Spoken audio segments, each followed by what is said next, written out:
I bet you didn't know your phone can preview a city's power wiring. The first clue wasn't a warning. It was a pattern I couldn't unsee.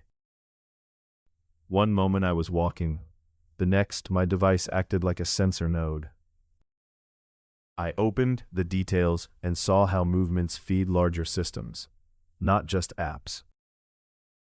Smart cities sound helpful until you realize they run on correlation, not intention. I bet you didn't know your route can become a citywide event timeline.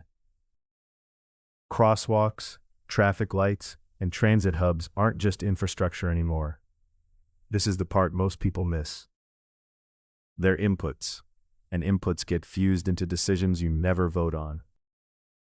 When I checked what my phone reported, it looked like a quiet coordination channel. Not cameras alone. My phone showed there are many ways to measure you. Even when you think you're offline, your device can still participate in signals. Then it hit me.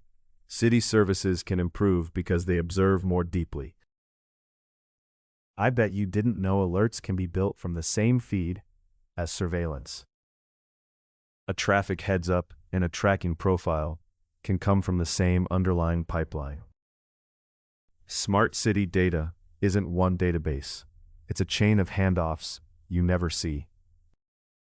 My phone's permissions looked simple, but the system behind them looked layered. I checked further and realized location isn't just a coordinate. It's behavior. Your habits become categories. Categories become targeting. Targeting becomes leverage. This is the part most people miss. And leverage is the part smart cities don't brag about on brochures. I bet you didn't know the smart part can mean someone else decides priorities. When demand spikes, the system can reroute resources using real-time crowd signals. But that same rerouting leaves a trail. Who was where, and when, and how long. I looked at what's stored, what's shared, and what's only implied by the setup. Implied sharing is how the city grows without asking you again. Smart city systems want consistency. The device becomes a steady observer. So the question isn't, am I being tracked? It's who can use it.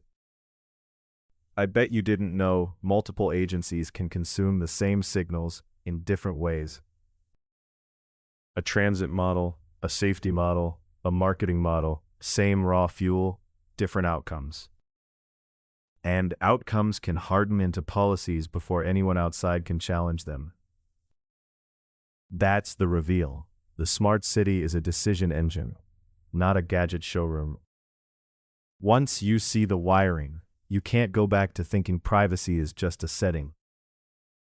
So I asked myself the only safe question: what else is quietly connected?